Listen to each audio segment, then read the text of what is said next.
Hey everyone, Razor here. I'm fortunate to have good company with me today. I'm walking over here and turning off my compressor so the damn thing doesn't come on in the middle of our video, which it will do. So that being said, you guys, I'm gonna this is the next phase of my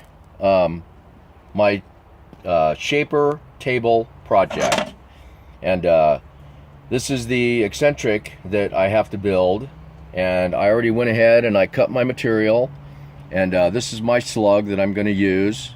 I was going to try to cut these out of 4140, but I determined it's too hard for my little lathe, and I'm not really familiar with using that material.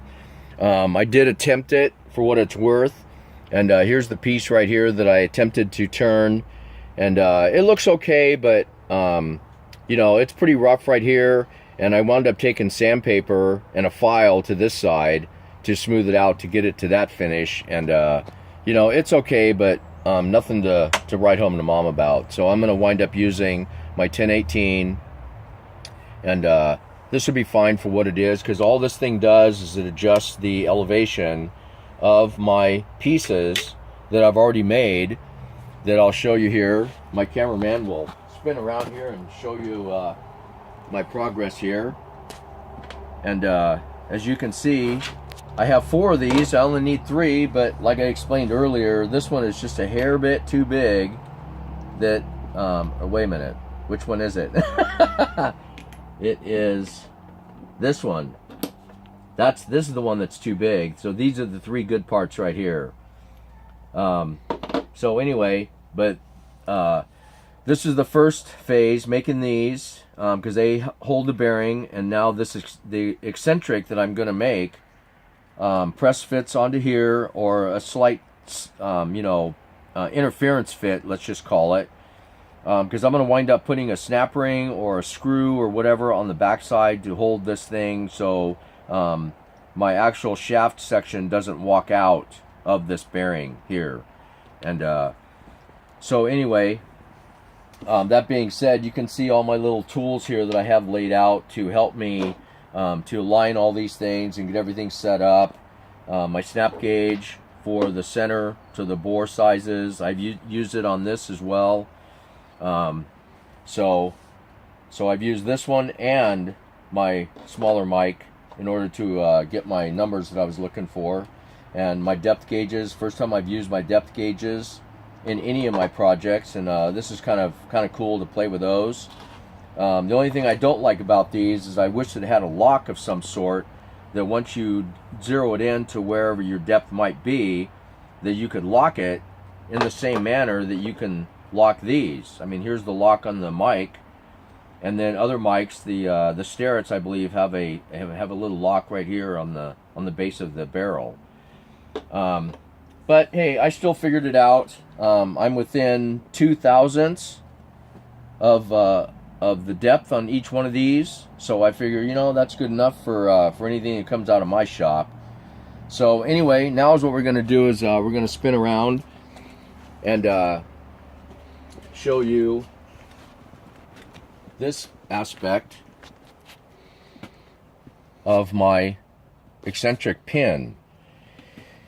And even though I've watched a couple of videos, which I did, Tubal Cain was one of them that I actually watched to see how he set these things up, and I understand the concept, but I can't apply the information that was given to me for some unknown reason. It just doesn't want to sink in.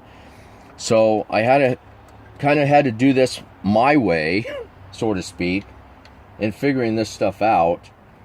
And if any of you guys out there have a better explanation for me that might help, I'm all ears. So I understand basically is what's supposed to happen is that you take your part, the main section, and you zero that in to where it's centered into the chuck, and then you measure this distance of the offset, and I'm assuming that you split it in half on the offset to cut this, to cut your actual eccentric. And I was fighting this thing and fussing around with it for, I don't know, a good half hour, getting absolutely nowhere. So I wound up just kind of figuring this out on my own, and I eyeballed all this into where I was trying to get this thing to turn true. And as you can see by my indicator, that it's sitting on 0 right now, and that if I spin my chuck, which as you guys can see, that thing is dead nuts. I mean, I'm maybe a thousandth is what it's measuring different on a full rotation. So this is going to be my guide, my template, if you will, and I'm going to go ahead and use my 1018 that I've already cut to length here, and I'll center this up because I need to turn this down to this dimension, and then I'll reestablish this because I have to turn half of it, and I'll flip it over, turn the other half, and match this, and then while it's in there, the second time around, I can go ahead and set this off to the side to where it is like this is right now, and turn down my eccentric section. So again, I really am having a hard time understanding how to set this up without having to go to the lengths that I'm having to go to in order to do this particular job. So you know, all you smart guys out there, like I said, chime in and you know, feel free to offer me any advice you might have. So with all that being said, I am going to go ahead and establish my center on this piece first, and turn this down to the dimension, and then flip it around, turn the other side, get it all squared away, and then I'll cut my eccentric. So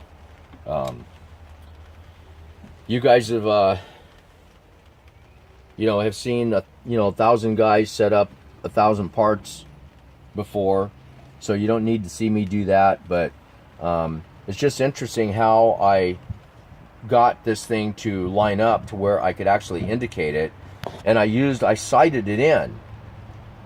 So I took the center of this and put it in the center of my jaw, and then I turned it 90 degrees, and the center of this is now in the center of this, and that's how I basically preliminarily set this thing up to where I could put my indicator against it.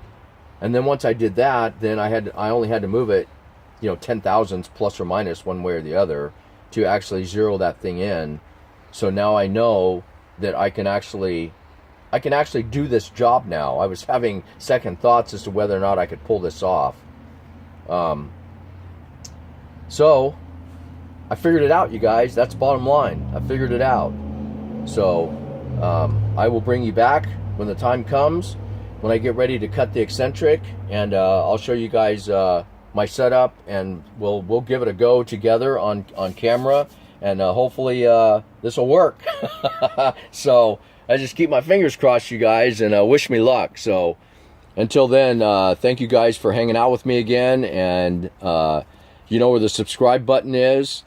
I really appreciate all the comments and the views. Everyone out there is just extremely supportive, and it means a lot to someone like me that's just out here by myself, just having a go at this stuff and having a good time doing it. So that being said, I'll bring you guys back. Okay, so everyone stay safe, and Razor says so long for now.